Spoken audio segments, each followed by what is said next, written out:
नमस्कार और स्वागत है इस खास चर्चा में। आज हम एक ऐसे विषय पर गहराई से बात करने वाले हैं जिसका असर आप जानते ही हैं करोड़ों लोगों पर पड़ता है।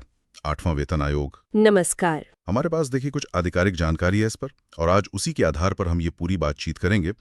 हमारा मकसद सीधा सा है, ये जो आठवां वेतन आयोग है ये कैसे बन रहा है, कब तक लागू हो सकता है और कौन कौन इससे प्रभावित होगा, इन सब अहम पहलुओं को आसानी से समझना। चलिए शुरू करते हैं फिर। जी।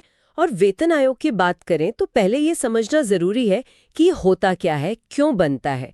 देखिए, भारत सरकार ना समय समय पर आमतौर पर हर 10 साल में एक वेतन आयोग बनाती है। इसका सीधा सा काम है केंद्र सरकार के जो कर्मचारी हैं, पेंशन भोगी हैं, उनके वेतन, भत्ते, पेंशन, इन सब की समीक्षा करना।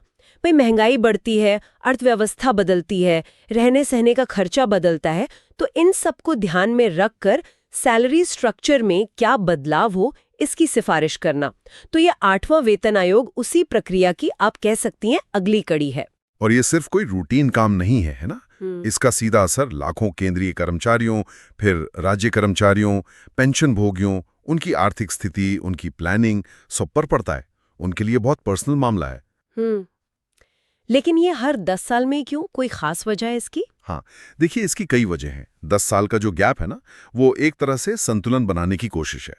एक तरफ तो यह है कि सरकारी कर्मचारियों का वेतन बाजार और महंगाई से एकदम पीछे ना रह जाए, और दूसरी तरफ सरकार के जो वित्तीय संसाधन हैं उन पर भी एकदम से बहुत ज्यादा बोझ ना पड़े, क्योंकि सैलरी और पेंशन ये सरकार के खर्च का एक बहुत बड़ा हिस्सा होते हैं। तो ये 10 साल का समय दोनों के हिसाब से, मतलब सरकार और कर्मचारी, एक प्रैक्टिकल टाइम फ्रेम माना जाता रहा है। और ये व्यवस्था काफी पुरानी है, ब्रिटिश टाइम से चली आ रही है, जिसे बाद में भारत सरकार ने अपनाया। अच्छा, तो ये एक स्थापित प्रक्रिया है जिसका अपना एक इतिहास है। ठीक है, अब आते हैं ताज़ा खबर पर।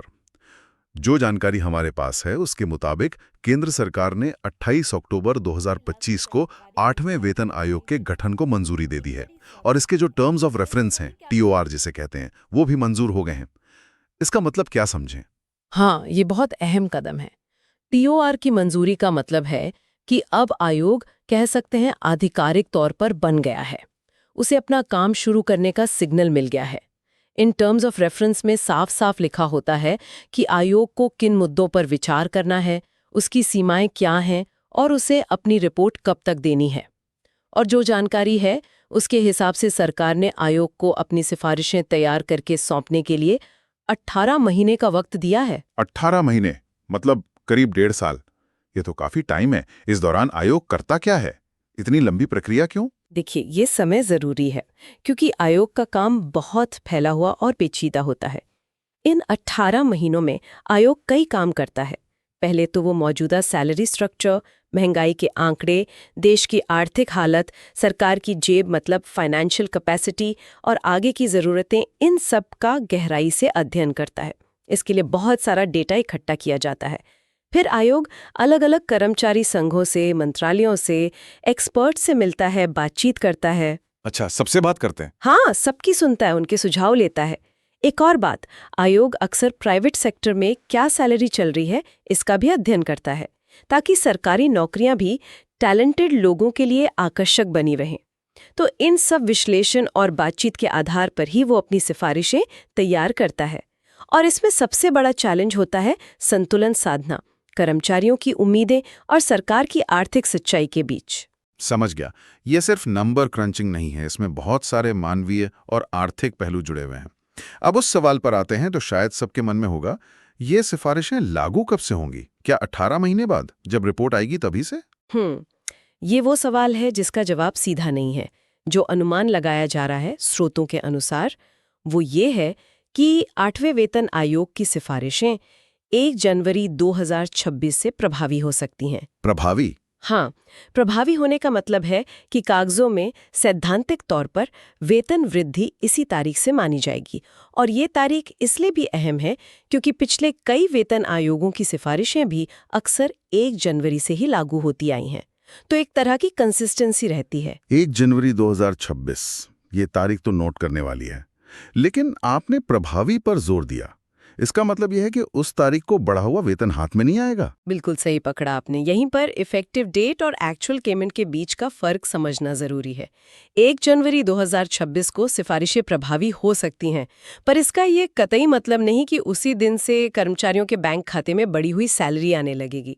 देखिए, पहले आयोग रिपोर्ट देगा जिसमें 18 महीने लग सकते हैं, यानी शायद 2027 के बीच तक। फिर सरकार उस रिपोर्ट को स्टडी करेगी, मंत्रालयों से राय लेगी, फिर कैबिनेट उसे मंजूरी देगी। मंजूरी के बाद फाइनेंस मिनिस्ट्री नोटिफिकेशन निकालेगी और फिर जाकर डिपार्टमेंट्स अपने कर्मचारियों की सैलरी फिक्सेशन का काम शुरू करेंगे। इस पूरी एडमिनिस्ट्रेटिव प्रोसेस में अच्छा खासा टाइम लगता है। तो फिर असल में मतलब जेब में पैसा कब तक आने की उम्मीद करें?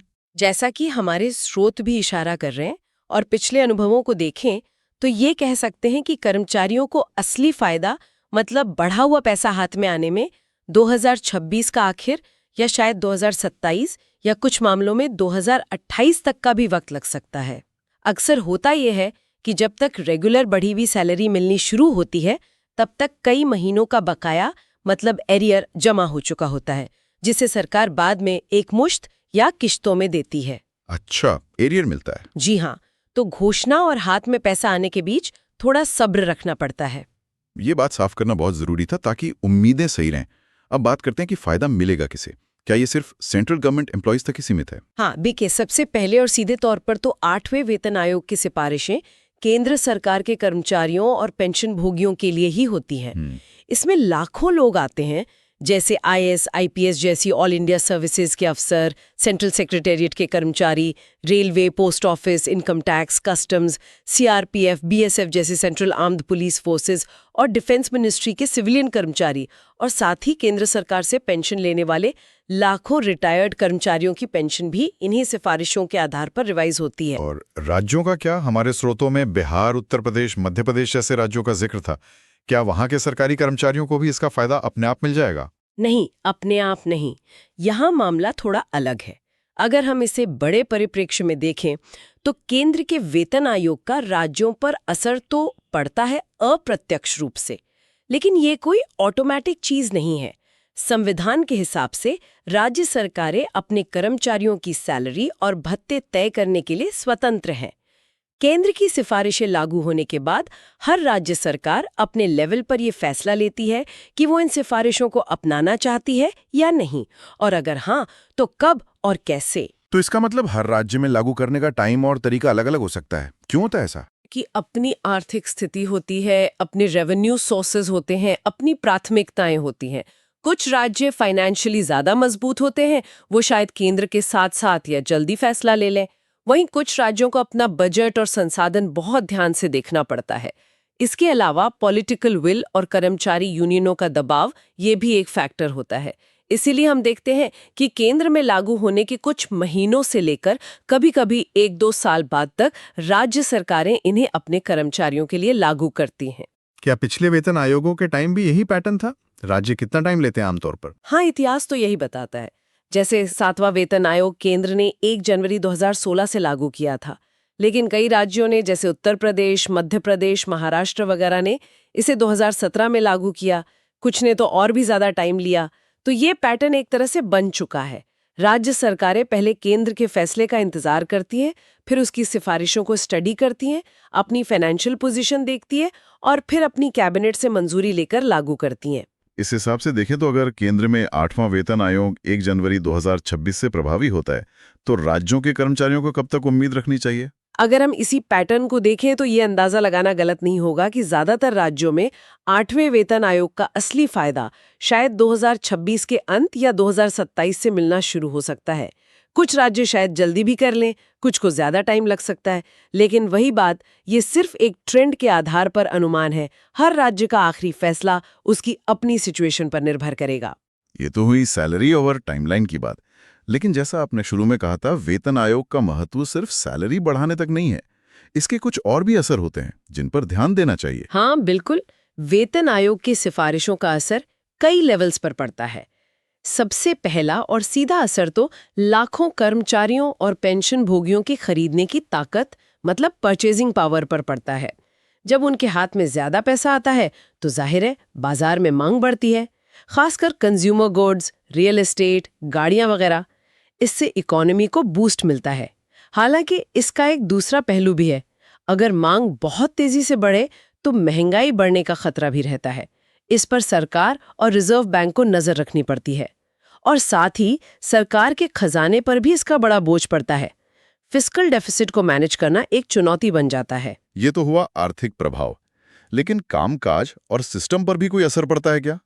कई बार ये बात होती है कि सरकारी नौकरियों का आकर्षण कम हो रहा है या एफिशिएंसी उतनी नहीं है।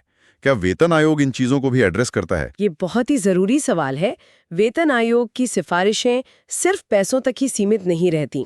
वे सरकारी कामकाज के माहौल, कर्मचारियों के मोराल और उनकी एफिशिएंसी पर भी गहरा असर डाल सकती हैं। अच्छी सैलरी और बेहतर सुविधाएं टैलेंटेड युवाओं को सरकारी नौकरियों की तरफ खींचने और अनुभवी लोगों को बनाए रखने में मदद करती हैं। आयोग अक्सर प्रमोशन पॉलिसी, वर्किंग कंडीशन और परफॉर्मेंस लिंक्ड इंसेंटिव्स जैसे मुद्दों पर भी सिफारिशें दे सकता है। हालांकि ये उसके टीओआर पर निर्भर करता है। अगर सिफारिशें प्रोग्रेसिव हों तो वे सरकारी सिस्टम में एक नई एनर्जी ला सकती हैं, लेकिन अगर वे सिर्फ वेतन वृद्धि तक ही रह जाएं तो शायद वर्क कल्चर पर उनका ज्यादा असर ना दिखे। तो ये देखना दिलचस्प होगा कि 8वां वेतन आयोग इन गैर आर्थिक पहलुओं पर कितना ध्यान देता है। अब अगर हम आज की इस पूरी बातचीत का निचोड़ निकालें तो मुख्य बातें क्या है? जरूर। संक्षेप में कहें तो 8वें वेतन आयोग के बारे में अभी तक जो पता है उसके मेन पॉइंट्स ये हैं। पहला, गठन और कार्यक्षेत्र। केंद्र सरकार ने 28 अक्टूबर 2025 को आयोग के गठन और टीओआर को मंजूरी दे दी है। काम शुरू हो गया है। दूसरा, रिपोर्ट की समय सीमा। आयोग को रिपोर्ट देने के लिए 18 महीने मिले हैं, मतलब रिपोर्ट 2027 के मध्य तक आ सकती है। तीसरा, केंद्र में प्रभावी तिथि। सिफारिशों के 1 जनवरी 2026 से प्रभावी होने की संभावना है। चौथा, वास्तविक लाभ। हाथ में पैसा आने में देरी हो सकती है, शायद 2026 के अंत से 2027 या 2028 तक बकाया एरियर के रूप में मिल सकता है। पांचवा, राज्य सरकारें। राज्य अपने हिसाब से अपने समय पर फैसला लेंगे, केंद्र के बाद। इसमें कुछ महीनों से लेकर साल 2 साल लग सकते हैं। और छठा, व्यापक प्रभाव। इसका असर सिर्फ सैलरी पर नहीं बल्कि इकोनॉमी, महंगाई, सरकारी कामकाज और कर्मचारियों के मोराल पर भी पड़ेगा। बहुत बढ़िया, आपने सारे पॉइंट्स बहुत अच्छे से समेट दिए। तो आज हमने 8वें वेतन आयोग से जुड़ी शुरुआती पर बहुत अहम जानकारी को समझा कि भाई प्रक्रिया शुरू हो गई है, एक अंदाजन टाइमलाइन क्या है, किसे फायदा मिलेगा और राज्यों का क्या सीन रहेगा। हाँ, और ये याद रखना जरूरी है कि ये एक चलती हुई प्रक्रिया है। आने वाले महीनों में जब आयोग काम करेगा और फिर जब रिपोर्ट आएगी तब और भी डिटेल सामने आएंगी। लेकिन फिलहाल ये जो आउटलाइन है ये कर्मचारियों और इस विषय में रुचि रखने वालों के लिए काफी उपयोगी है। ये सिर्फ एक एडमिनिस्ट्रेटिव एक्सरसाइज नहीं है, बल्कि लाखों लोगों की जिंदगी और देश की अर्थव्यवस्था से जुड़ा एक बड़ा इवेंट है। बिल्कुल, और इसी के साथ सुनने वालों के लिए एक विचार छोड़ते हुए आज की बात खत्म करते हैं। जब 8वें वेतन आयोग की पूरी रिपोर्ट आए तो सिर्फ सैलरी और भत्ते कितने बढ़े इन आंकड़ों पर ही फोकस ना करें। ये देखने की कोशिश करें कि क्या रिपोर्ट में सरकारी वर्क कल्चर को बेहतर बनाने, परफॉर्मेंस को रिवॉर्ड करने या एडमिनिस्ट्रेटिव रिफॉर्म से जुड़े कोई ठोस सुझाव हैं, क्योंकि असली बदलाव शायद वहीं से आएगा जो सिर्फ बढ़ी हुई तनख्वाह से कहीं ज्यादा टिकाऊ और जरूरी हो सकता है। भविष्य में सरकारी नौकरियों का आकर्षण और उनकी इफेक्टिवनेस काफी हद तक इन नॉन फाइनेंशियल चीजों पर भी निर्भर करेगी। ये बहुत सही नजरिया है। इन पहलुओं पर ध्यान देना आगे के लिए बहुत जरूरी होगा। इसी विचार के साथ आज की ये गहन पड़ताल यहीं समाप्त होती है। उम्मीद है ये जानकारी आपके काम आई होगी। द डीप डाइव से जुड़ने के लिए धन्यवाद।